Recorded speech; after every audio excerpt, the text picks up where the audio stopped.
And we have one of those with us tonight, and his name is Derrick Washington. So, Derrick's book, A Special Little Girl, is in the Black Authors Matter Children's Book Box Project. So, we welcome you, Derrick, to Black Authors Matter TV. And if you can unmute, or you unmuted, very Hey, good. thank you so much. How's it going? Oh, great. It's wonderful. It's wonderful. See you again, Derrick. Hey, Dr. Rhonda. Good to see your face in the place. Right. Well, good So, to see you here. First of all, you're in for a treat. I love his books. Oh, thank you. I appreciate that. I really you do. have a book called A Special Little Girl. And I was telling the audience that we started a new project called the Black Authors Matter Children's Book Box. And your book is included as one of the books in the inaugural edition that people can select from. And you have more than one book, but the book, A Special Little Girl, that one is the one that's in there. So tell us first, when did you start writing children's books? It's not something common for men as much as it is for women. Yeah. So what made you write a children's book? So I wrote my first book in 2020 after the senseless killing of George Floyd. I tell people all the time, and Dr. Ron, I'm sorry you got to listen to this again, but I tell people all the time that I didn't set out to be a children's book author. That was not my intention. Like so many other people in 2020, you know, we were dealing with the pandemic, and then George Floyd happened. And so I really sat down and began to kind of reconcile my emotions and thoughts around that incident. Certainly, it was not the first time that, you know, a Black person had been killed, or a person of color had been killed by police officers unjustly. But for some reason, it affected me significantly to the point that, like I said, I sat down and began to compile my thoughts. I thought about my nephew, who was born about 6 months prior to the incident. And I began to think about, like, what will life look like for him in the next 15, 20 years? Will society continue to see him based on the color of his skin? Or will they actually acknowledge who he is as a person, as an individual, and all of his greatness and what he brings to the earth? And so I sat down and wrote my thoughts, read the book, morphed into a poem, and then I read it to my sister the next day because it was dedicated to my nephew, KJ. Read it to her the next day. And she said, you absolutely need to turn this into a children's book. And I'm like, no, I'm not even trying to do that. I don't know the first thing about publishing, never had an interest in writing at all. As a matter of fact, I did not like English in class. So, I mean, in high school. So read it to her. She said, you need to turn it into a children's book. I ended up reading it to a few other friends, and they kind of confirmed what she said. And fortunately enough, I had a friend that had written a book maybe a couple of years prior. And so I asked that she would introduce me to her publisher. She did that. And honestly, I don't have the traditional author's journey. I didn't have any type of marketing strategy, none of that stuff established prior to writing the book. But the book was written, illustrated. I found an illustrator who actually illustrated both of my books through Facebook. It was written, illustrated, and published in 30 days. And I know that, you know, is really unheard of in this space. And so I just credit that to being, you know, an ordained moment. And so that's kind of how I started writing. It wasn't until I wrote my second book that I realized that, okay, you're an author now. You're doing it. You're really thriving in this space. But my first book, Attorney Ben Crump got wind of it. He pushed and promoted the book through his platform. Prince Jackson, who's Michael, onto it somehow, and he allowed me to take over his social media space. And really, the rest is history. You created a story that resonated with a lot of people at the right time. Mm-hmm. And you had already touched on it. I was going to ask, because it's one thing to write a book, but I think once people started getting wind of this, you started to be more intentional about the way that you were promoting the book. That's right. That's right.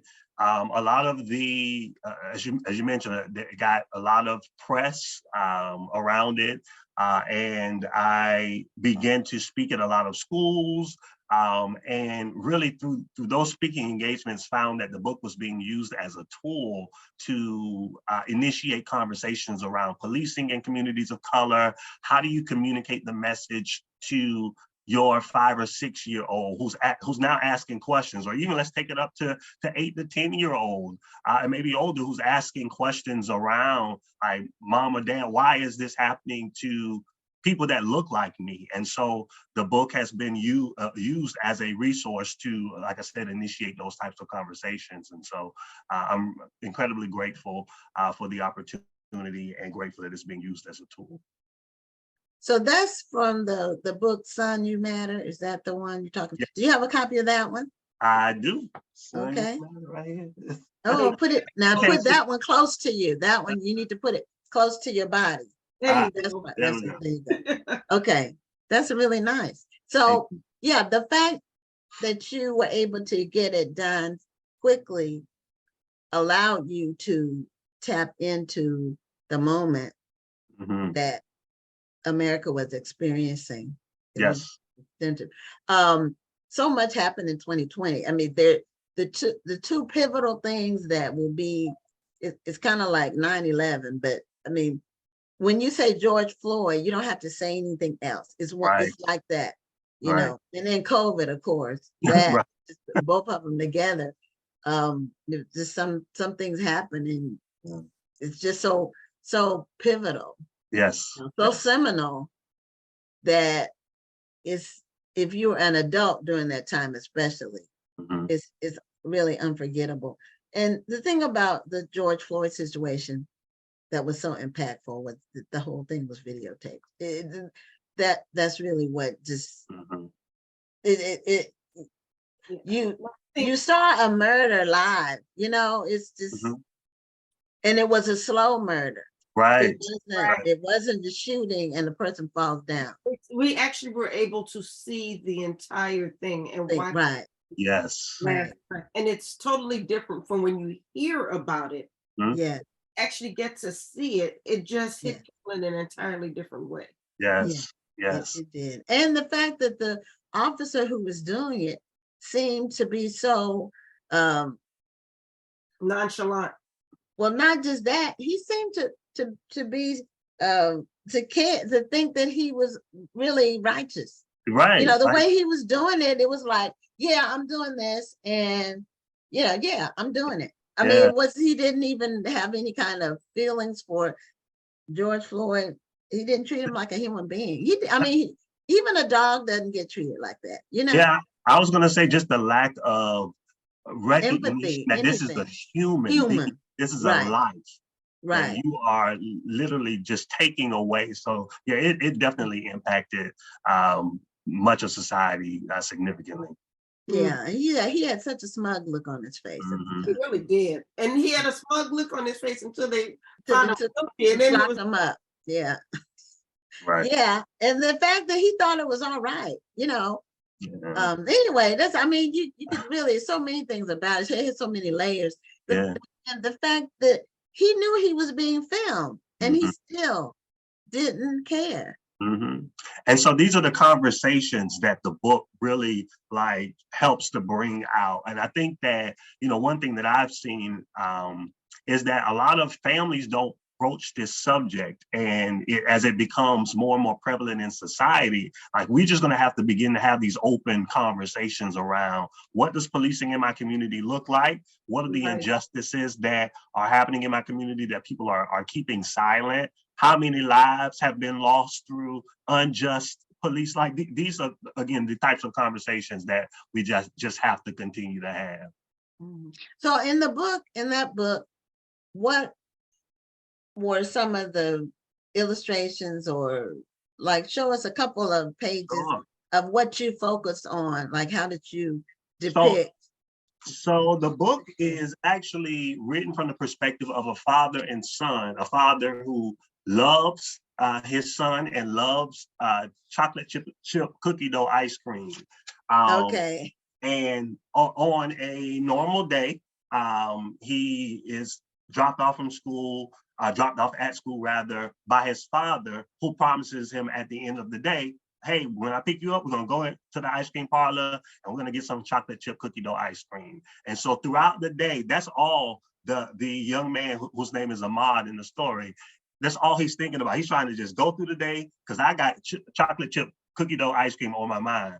And so his father picks him up, something that's not out of the ordinary. They begin to drive, and then the police officer stops them unjustly. And so the father then has to explain this situation while still trying to deal with the emotions and the feelings of a police officer that's, one, talking to him reckless in front of his son, demeaning who he is as a man, and then just the emotions that stem from it, because you don't know what's going to happen. Like, is this going to be my last day? And I have my son in the car, and is he going to witness this police officer kill me? Those types of things. And so he goes through. I don't want to give the story away because it has a positive message at the end, but it's a very real story. Like this is something that happens in our community, in many communities, on a daily basis, and they don't garner the media attention. They're not videotaped, and so the countless things that happen like this. But like, we show the police officer, and like him putting his hand on the gun. Again, it is really sparking conversation around these things. And the thing that I think that I love about the illustrations in this book, there aren't any faces on any of the characters, and that was intentional. Say it again. Okay. I never thought about that. Yeah. Weren't any faces on it because it could be any of us. Anybody. It could be. I wanted the characters to speak to whoever it was that was reading the book, so that they can envision themselves in this instance, and like, what would you feel if you are stopped by a police officer unjustly and your child is in the back seat of the car? And like, so I wanted them to put themselves in the story as well. That's powerful. It is. So then after that book, you decided to write a book about a very special girl. Yes. So now what made you go in that direction? So I have a niece. Her name is Zion. She was diagnosed with autism spectrum disorder at the age of 4, which is fairly late. She was diagnosed. She is 11 now, thriving and doing well. But in 2022, I went home to visit. I'm from Florida. So I went home to visit my family, which is nothing out of the ordinary. And I attended a gymnastics class with her, where at the end of that class, I literally observed observed the instructor award every student with like an award at the end of that session, except my niece. Now my niece, being autistic, she may have needed like some additional instructions or a little help, but she was still able to accomplish everything that the instructor asked of her. And so me being an uncle, like a hands-on uncle, that got me heated. And so not just me, but like other parents observed it as well, and they spoke out against it, because literally she was the only person that did not get some sort of award. And so what made matters worse is when we got home, my niece was not incredibly able to articulate her emotions. She's certainly verbal, but like the way that she communicates her emotions is through like cartoons or videos or what have you. And so she began to replay this cartoon over and over, which literally talked about how bad it feels to be left out. And that thing broke my heart. It tore me to pieces, so much so that I ended up staying up the majority of that night researching organizations that focus on supporting children that have autism, specifically children of color, and found that there weren't many organizations. Actually, I found 2.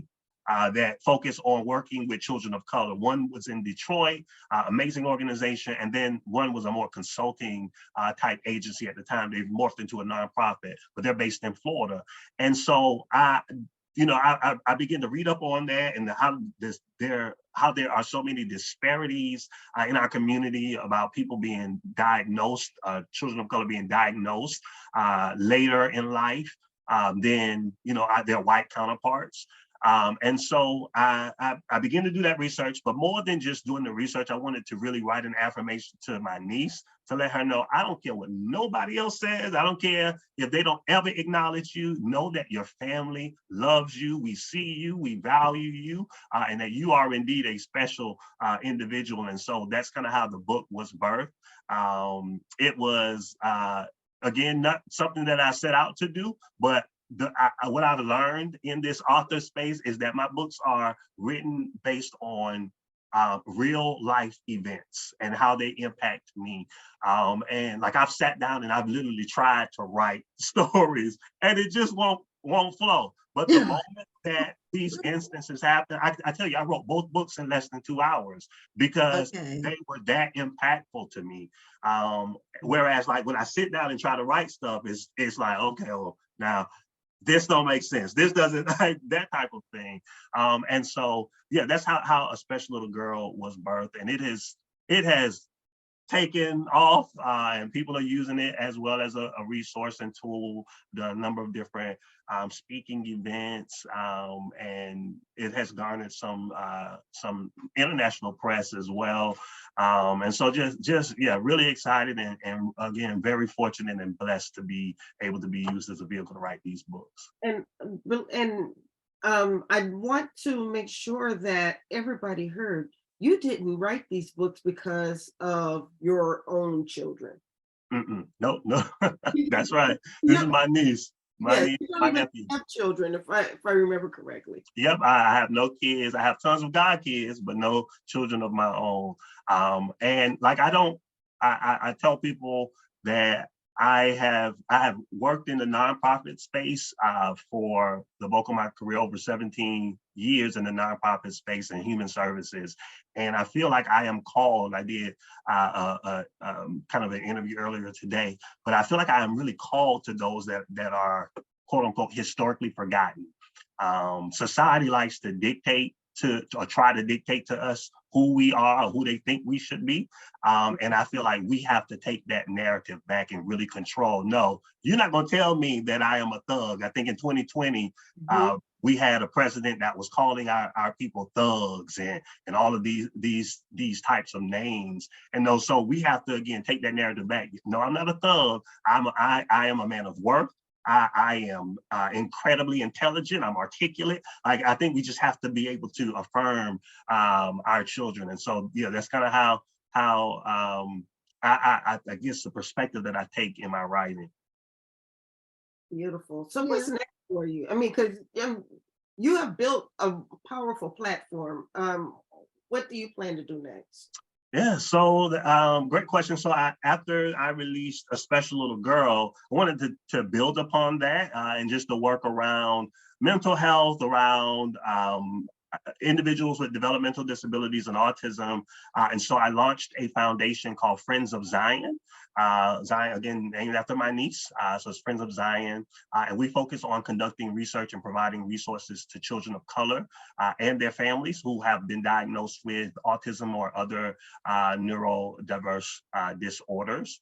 And so we support people all across this country. While our base is in the DC area, but we make calls and connect folks to resources all across the country. And so that's one thing. I'm also the executive director of an organization called Art Stream.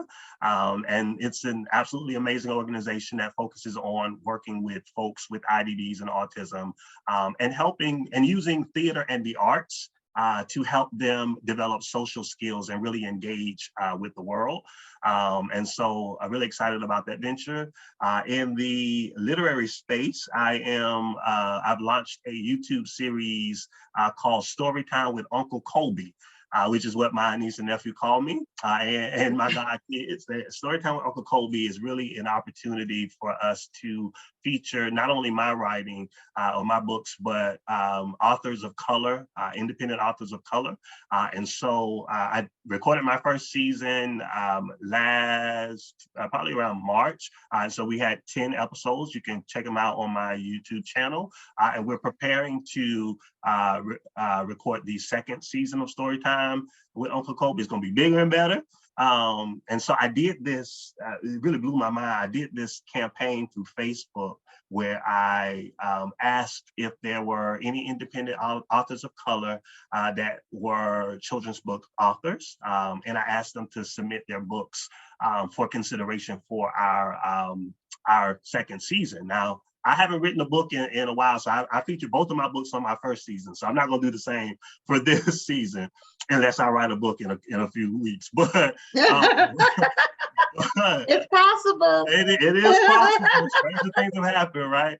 But I through that campaign, I received over 100, well over 100 submissions from people all across this country that are children's book authors, and just the caliber of writing, of books that I've received, I've just been amazed because I can remember growing up, there were no books, at least that I can recall, written by people of color for children.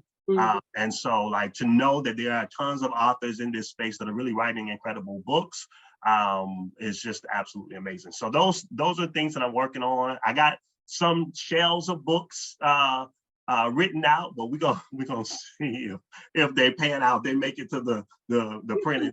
Have you connected with Micah's Voice? Say it again. Have you connected with Micah's Voice? I have not. Oh, that is an organization that was started by Sean Stockman. Okay. From Boys to Men. And he created the foundation because his son had autism. So it might be another organization you might want to reach out to. Absolutely. We did our inaugural, we call it Friends of Zion Honors, where we honor individuals for their philanthropic efforts, specifically in maybe in mental health or just in this space. And so we honored Tracy Braxton our first year, Joe Barksdale, who is a former NFL player who actually was diagnosed with autism, I think at age 30. Wow, at 30? Yeah, he was diagnosed. So that's the thing that we're seeing is like a lot of adults. That breaks my heart though, because at 30 years old, he probably grew up thinking that he wasn't as smart as the others, where they was always being treated differently. And so something like that changes your life. Yes, he has an amazing story. I think anybody that's watching, I absolutely encourage you to check out Joe Barksdale's story. But he was married, I believe, and was really thinking through like, why am I, why am I doing some of the things that I'm doing? Why am I not communicating in a manner that my partner, my wife understands? And I think there were some issues there, and which prompted him to go get tested, and then he found out that he had autism. So it's amazing, but we're hearing of more and more stories like that where people are diagnosed even in adulthood. And so we honored those two individuals. We also honored Rasby, and then some of the Rasby from B2K, and then some of the other local community areas. And so we'll continue to do that. It's just a way to generate awareness of our organization and really magnify the platform that some of these incredible individuals are on, and the causes that they are championing. And we're gonna need to talk because you need to be part of my Black History Month event. I'm with it, Dr. Ronda. Let me know. Let me know. I missed the. Gwen, he just lived right down the street. Right? I know. That's what when he said he was in the DC area. I said, have you all already connected, or you just meeting him for the first time on the show? Oh no, we connected. Because he was on my show. But okay. Did we have a chance to meet face to face? Yeah, we met. I think we met at the Black Authors Matter tour that happened in February. I think that's where we met. Oh, you're right. You're right. That's exactly where we met. Okay. That was the one that the guy did. Nico. Yes, Nico. Mhm. I hate I'm gonna miss yours, Miss Gwen. I Well, waited to the last minute to sign up. Let's try to sign well, up. well, mark your calendar for next year. I got it. I'm on it. Early is October 24th through the 26th, I'm on it. 2024. Those are the dates. Because we open our registration in January. Okay, And so normally by the end of July, we're sold out. got you. And that's pretty much every year. Mm. So your book, A Special Little Girl, is included in our Black Authors Matter Children's Book Box subscription service. And so people can select it among the books that they pick, Yes. or what we want to do also with the books that are in the service. People can go individually if they see a book that they want and they want it before or in between whatever they get with the book box, they can actually just go directly and buy the books too. So it's a twofold purpose, is to expose and promote some books.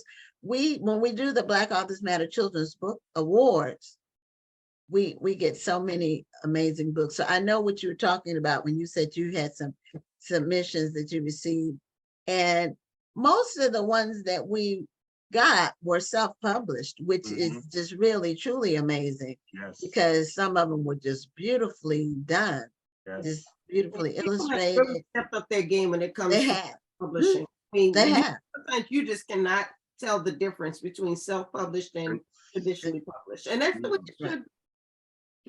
Right. And then they also focus on some topics that traditional publishers, they just aren't tapped into where people are, you know. And then with traditional publishing, like you said, you got your book out in 30 days or whatever.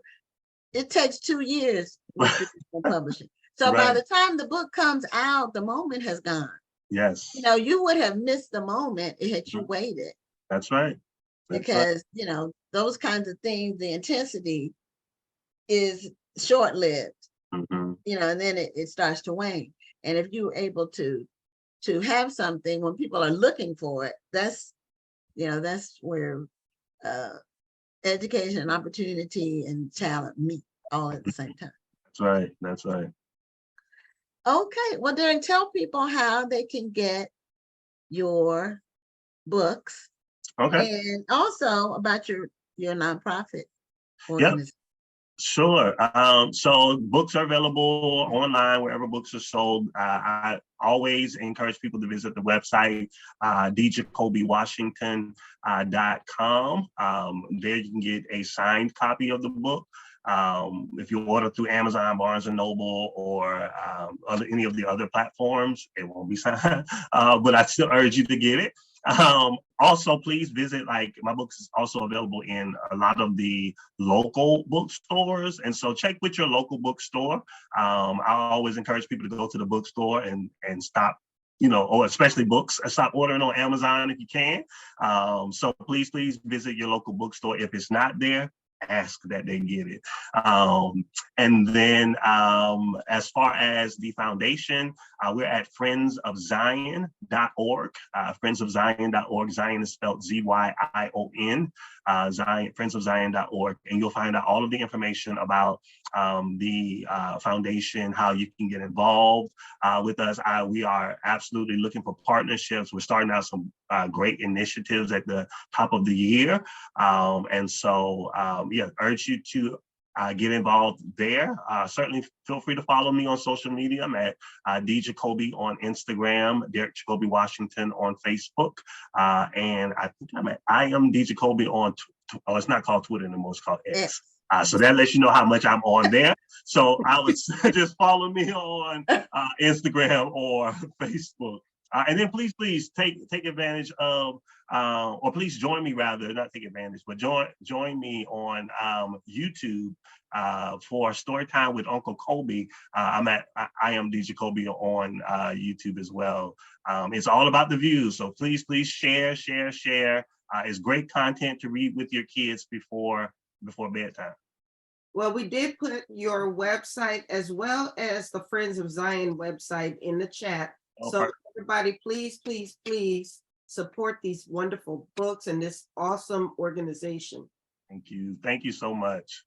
No problem. This is what we're here for. I appreciate you. Yeah.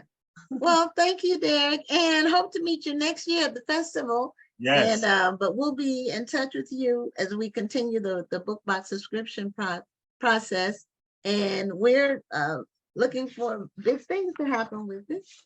We've the video that we put out on social media has already gotten 20,000 views. Amazing. So yeah, so hopefully we're excited about it. So I am as you'll well. get updates, and thank you for being included, and thank you for sharing your story. Thanks so much for the opportunity. Good to speak with you both. Good to see you, Dr. Rhonda, again. And Ms. Gwen, I look forward to meeting you next year. Okay. All right, take care. Have a great evening. You all too. Bye. Bye-bye.